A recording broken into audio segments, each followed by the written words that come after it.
주신 주님 주의 나라 임하셨네. 이 땅 위에 주님께 영광.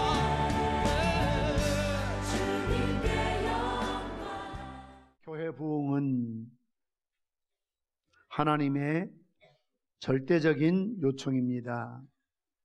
부흥은 하나님의 교회가 생명의 능력이 약화되어 그 기능을 발휘하지 못하고 침체되어 있을 때 회생시키는 운동을 말합니다. 그러므로 부흥은 하나님의 백성들을 소생시키고 회복시키며 촉진시키는 하나님의 운동입니다. 죄인들에게는 거듭남을 의미하며 성도들에게는 변화와 풍성한 삶을 의미합니다. 절실한 하나님의 뜻이 교회 부흥입니다. 교회 부흥은 전적인 하나님의 은혜요, 하나님의 주권에 있습니다. 우리는 복음 전도 사역에 부르심을 받고 있으며 부흥을 위해서는 오직 하나님의 주권적 은총에 우리 자신을 내어 맡겨야 하는 것입니다. 교회 부흥을 원해야 합니다. 그래서 우리가 이런 영적 부흥을 위해서는 하나님 말씀을 받을 때에도 아멘으로 화답하시면서 말씀 받으시기를 바랍니다. 물론 불필요하게 쓸데없이 자꾸 아멘을 유도하는 부흥 강사나 이런 분들 때문에 때로는 아멘에 대해서 식상해하는 분들이 있습니다만, 그럼에도 불구하고 분명한 것은 미스바라든지 여러 성경에서 집회 말씀을 들을 때에 그들이 아멘, 아멘으로 말씀을 화답했던 것을 볼 수가 있습니다. 아멘이라는 뜻이 뭡니까? 그렇습니다. 동의하는 겁니다. 그렇게 되기를 원합니다.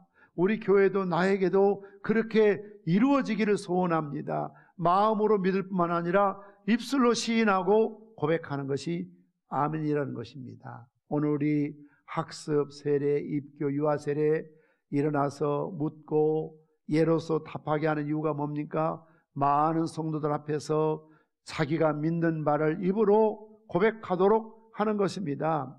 원래 학습이나 또는 세례, 입교, 문답할 때 옛날에는 자기가 신앙 고백서를 써가지고 나와서 여러 회중 앞에서 나는 이런 걸 믿습니다. 나는 죄인인 걸 믿습니다. 나는 하나님 믿습니다. 나는 성경 믿습니다.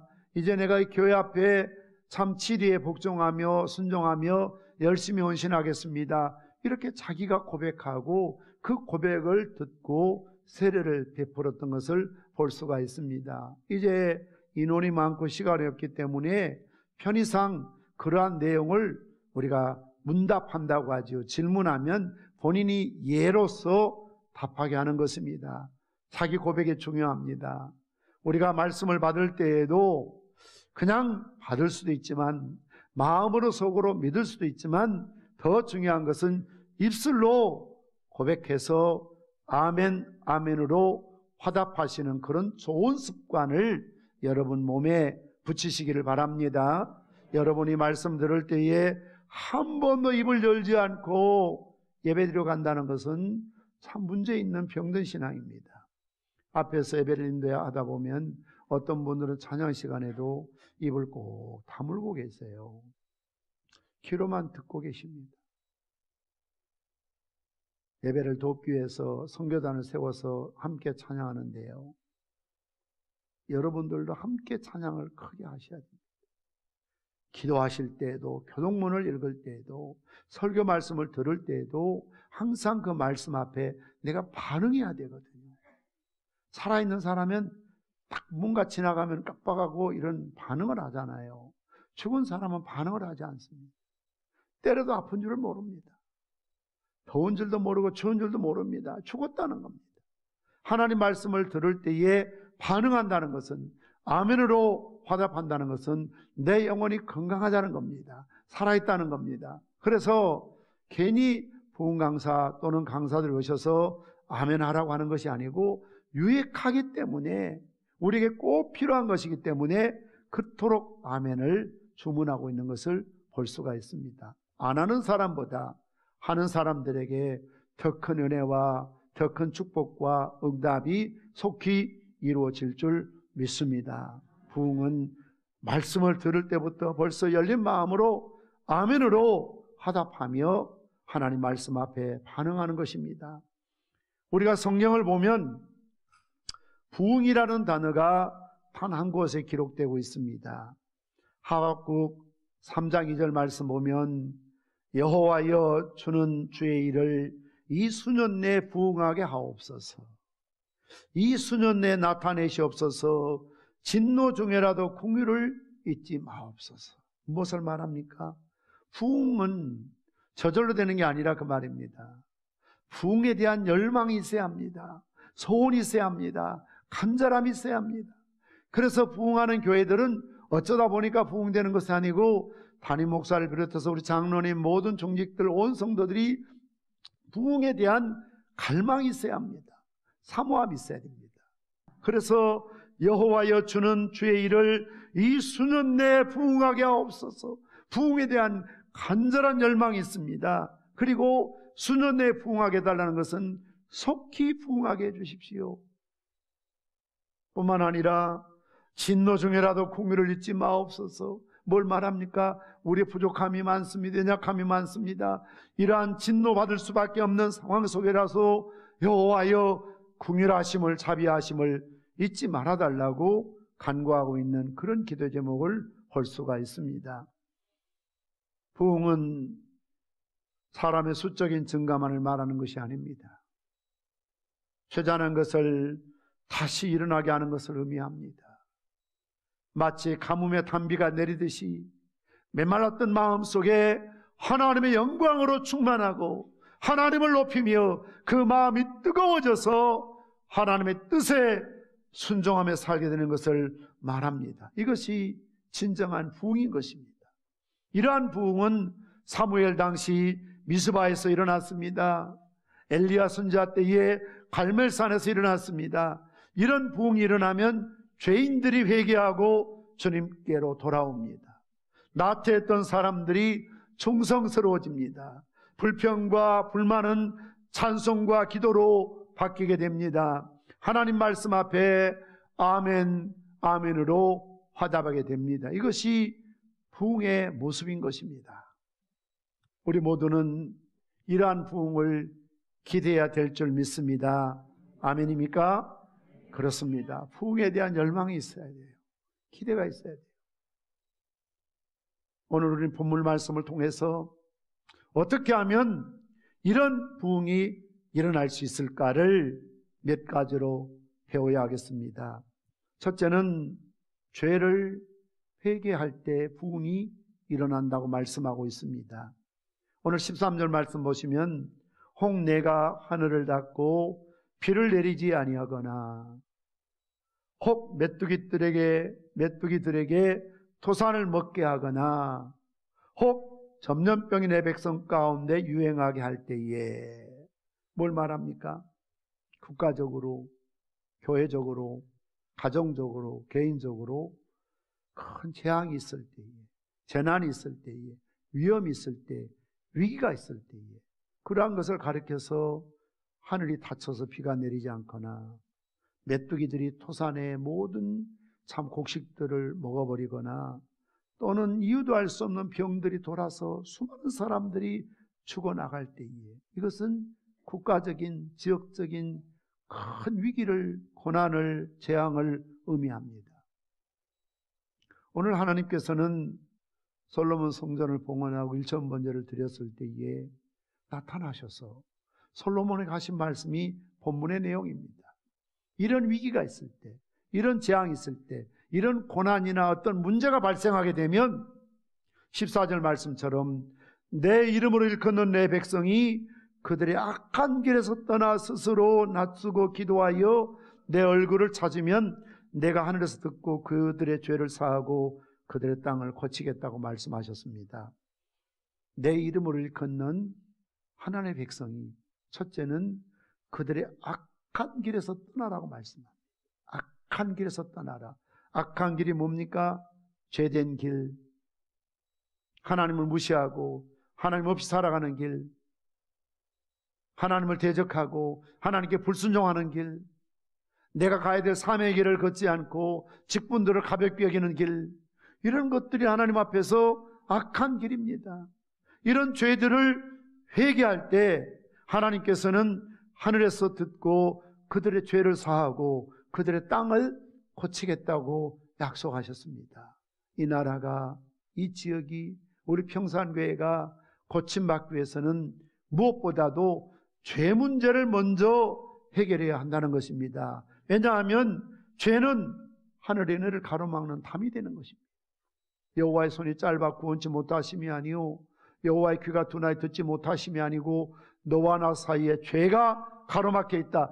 죄가 우리의 담이 되니까 하나님의 은혜가 올 수가 없고 하나님의 축복을 누릴 수가 없는 것이지요. 그렇기 때문에 하나님의 은혜의 놀라운 축복의 통로가 터지기 위해서는 막힌 담이 무너져야 됩니다. 마치 막혔던 수채통을 뚫으면 물이 싹 빠져나올 수 있는 것처럼 하나님과 나 사이에 막힌 담, 이 죄를 해결해야만 영적 부흥이 일어나게 될 줄 믿습니다. 죄 때문에 부흥이 없습니다. 죄 때문에 축복의 통로가 끊기는 것입니다. 죄를 고백하는 회개가 없는 곳에는 하나님의 영이 임하지 않습니다. 은혜의 담비가 내리지 않습니다. 여러분의 마음속에 하나님의 은혜를 물줄기를 가로막고 있는 것은 없습니까? 이렇게 하면 안 되는데 하면서도 끊어버리지 못하고 버리지 못하는 죄악이 없습니까? 이번 영적 대각성 집회에서 정말 하나님 앞에 철저하게 우리 자신의 죄를 내어놓고 회개해야만 내가 살고 교회가 살고 이 나라 이 민족이 살게 될 줄 믿으시기를 바랍니다. 잠언 28장 13절 말씀처럼 우리 한번 받아서 합시다. 자기의 죄를 숨기는 자는 형통하지 못하나 죄를 자복하고 버리는 자는 불쌍히 여김을 받으리라. 그렇습니다. 내 죄를 자꾸 숨기려고 합니다. 합리화시키려고 합니다. 정당화시키려고 합니다. 또 심지어는 그게 무슨 죄인가라고 그렇게 자기를 정당화하고 합리화시킵니다. 심지어는 나만 그런 것이 아니고 다 그렇게 사는 시대인데라고 그것을 자기 정당 합리화시킵니다. 그러나 그런 죄를 숨기는 자는 결코 형통할 수가 없다는 겁니다. 그러나 내 죄를 자복하고 버리는 자는 하나님이 불쌍히 여겨주실 줄 믿습니다. 아비가 자식을 불쌍히 여긴 것 같이 우리를 불쌍히 여기시고 진노 중에라도 공유를 베풀어 주심으로 우리가 회개하게 되고 하나님 앞에 철저하게 우리 죄를 내어놓고 회개하게 될 때에 바로 그것이 영적 심령 부흥이라는 것이죠. 여러분, 여리고성을 점령했을 때 결국 아이성에서, 작은 성에서 실패하고 말았습니다. 많은 이스라엘 사람들이 죽었습니다. 그래서 그것을 가리켜서 참 악올 골짜기라고 그랬습니다. 괴로움의 골짜기 된 것입니다. 왜 그렇습니까? 아간이라는 사람의 탐심이, 탐욕이, 도둑질했던 것이, 몰래 감춰둔 것이 모든 이스라엘 공동체에 엄청난 고통을 안겨주었던 것을 볼 수가 있습니다. 나 한 사람의 죄가 내 가족들에게, 자녀들에게 얼마나 큰 고통을 주는지, 나 한 사람의 죄가 여러분의 속한 어떤 직장이나 또는 어떤 소속 단체에 큰 고통을 줍니다. 나 한 사람의 죄가 우리 평산교회라는 이런 공동체에 얼마나 큰 고통을 주는지 모릅니다. 그러므로 나의 개인적인 죄는 개인적인 죄의 프라이버시가 아니고요, 내가 속한 바로 그 교회, 그 가정, 가문, 회사, 여러분 연하가 한 사람 하나님의 명령을 저버리고 하나님은 니느웨로 가라고 했는데 다시스로 가는 배를 탔잖아요. 한 사람의 문제가 아니고요, 큰 풍랑을 만남으로, 태풍을 만남으로 그 배에 탔던 모든 사람들에게 엄청난 시련과 고통과 아픔을 주게 되고 그 많은 재산들을 다 바다에 내던져야 하는 이런 엄청난 물질적인 손해를 끼친 장본이 누굽니까? 요나였습니다. 우리가 축복의 통로가 될지언정 내가 하나님 은혜를 가로막는, 축복을 가로막는 당사자가 되어서는 안 된다는 것입니다. 개인적인 문제가 아니라는 겁니다. 여러분이 한 사람으로 끝나는 게 아니라 그 말입니다. 여러분의 죄는, 아간 같은 죄는 이스라엘 전체에게, 교회 전체에게, 나라와 민족 전체에게, 오죽하면 소돔과 고모라에 의인 10사람이 없어서 멸망했겠습니다. 이 시대에 의인 10사람이 없어서 내가 의인으로 살지 못하기 때문에 당해야 하는 이런 고난이, 아픔이, 눈물이, 고통이 주어진다는 겁니다. 나 때문에 하늘이 닫히고 비가 내리지 않거나, 나 때문에 메뚜기들이 토산을 먹어버리거나, 나의 죄 때문에 전염병이 온 백성 가운데 유행할 수 있다는 것을 알아야 한다는 것이지요. 그래서 누구를 탓하기 전에 철저하게 한 사람 한 사람이 하나님 앞에서 나의 죄를 내어놓고 회개할 때, 나뿐만 아니라 내 가정, 내 가문, 이 교회, 이 지역, 이 나라의 민족이 크게 부흥하게 될 줄 믿습니다. 두 번째는 겸손해야 합니다. 오늘 14절 이어서 내 이름으로 일컫는 내 백성이 그들의 악한 길에서 떠나 우리 안 받아서 합시다. 스스로 낮추고, 스스로 낮추고. 그렇습니다. 스스로 낮춰야 돼요. 누가 억지로 큰 재앙이나 시험이나 징계나 벌을 받아서 어쩔 수 없어 낮아진 상태가 아니고요, 스스로 자신을 낮추라는 것이죠. 여기서 낮춘다는 것은 무릎 꿇는다는 겁니다. 항복한다는 겁니다. 겸손한다는 겁니다. 그래서 옛날 개역 한글에서는 겸비하고라는 말을 쓰고 있습니다.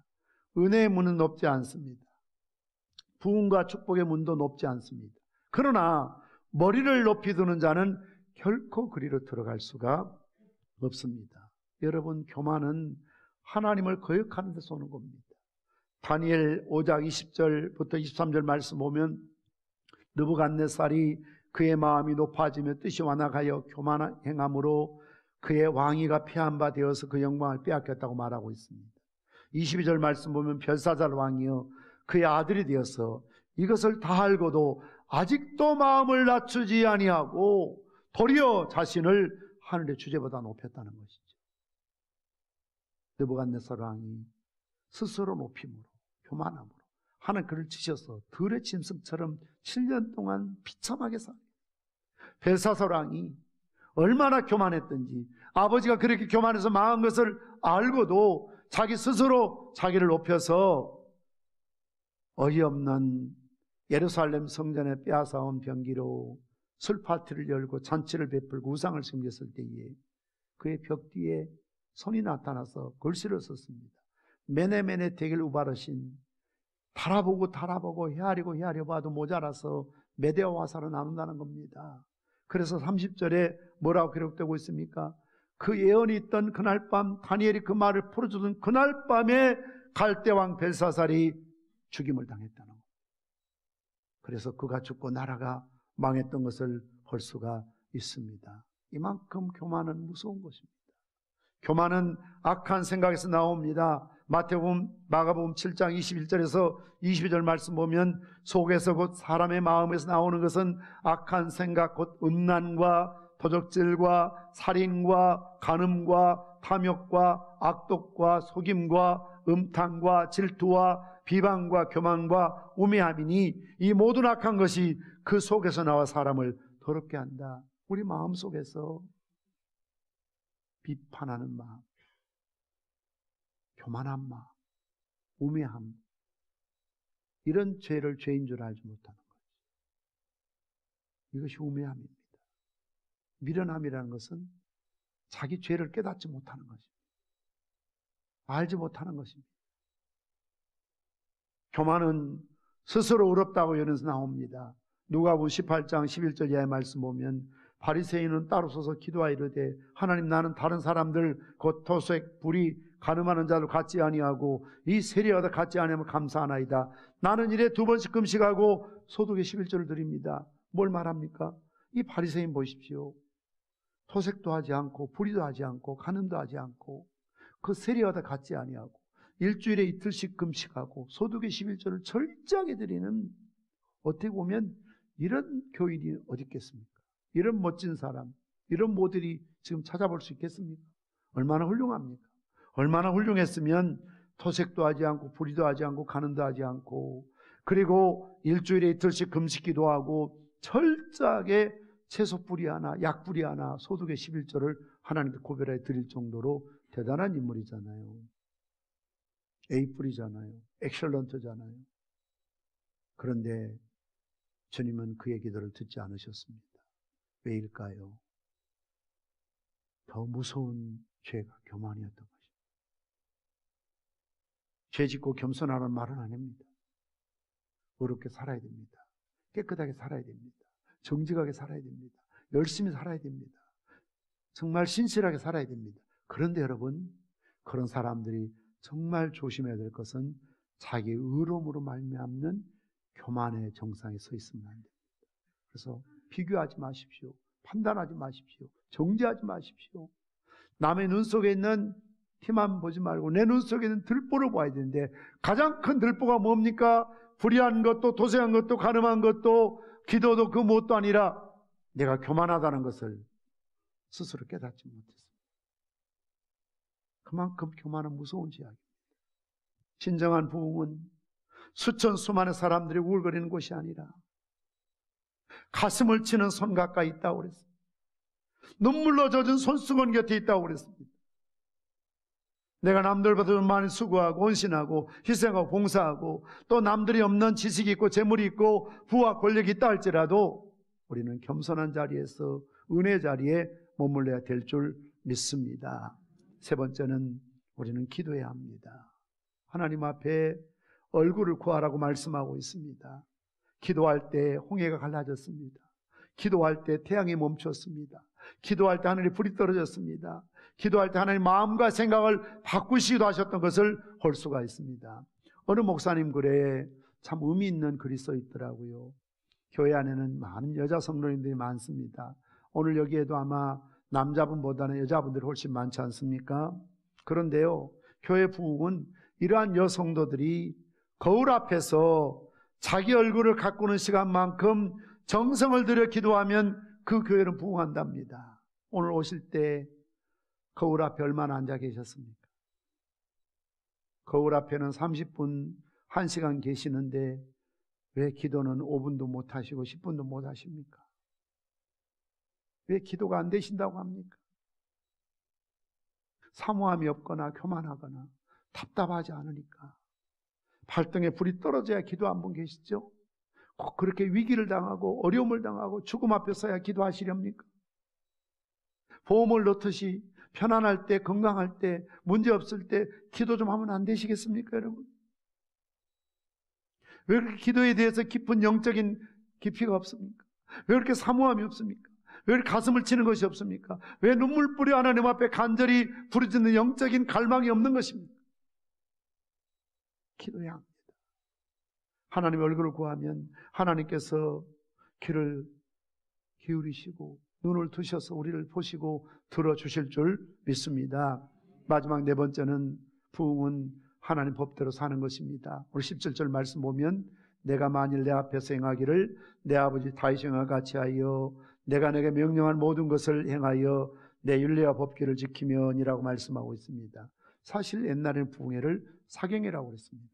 그리고 옛날 여러분 제 어린 시절에는 부흥회 하잖아요. 우리 교회에서 하면 다른 교회 다 오고 다른 교회 우리 교인들 다 가잖아요. 갈 때 꼭 쌀이나 양식을 가지고 갑니다. 그리고 일주일 동안 부흥회 합니다. 새벽 기도에 참석하고 오전에 말씀 전하고 점심을 거기서 교회에서 쌀을 거둬서 해주면 점심 나눠 먹고 오후에는 나가서 전도하거나 좀 쉬기도 하고 그럼 저녁에 전도해서 데려온 사람들 데리고 또 부흥회를 하고 이렇게 계속해서 우리가 말씀을 사모하는 말씀이 선포되는 그 기간이 부흥회였습니다. 어떤 물론 감정도 중요하고 찬양도 중요하지만 정말 중요한 것은 말씀 선포입니다. 목사님을 통해서 하나님 말씀을 풀이해 주실 때에 우리 마음이 뜨거워지는 그런 역사가 일어나야 될 줄 믿습니다. 따라서 하겠습니다. 내가 부흥의 주역이 되겠습니다. 내가 먼저 은혜 받겠습니다. 내가 먼저 회개하겠습니다. 내가 먼저 겸손하겠습니다. 내가 먼저 기도하겠습니다. 이런 마음으로 우리가 하나님께 부흥을 갈망하고 준비하셔서 특별히 오늘 밤부터 시작되는 영적 대각성 집회를 통해서 우리 평산교회가 저와 여러분들이 다시 한번 하나님 앞에 크게 은혜 받는 시간 되시기를 주님의 이름으로 축원합니다. 생명의 말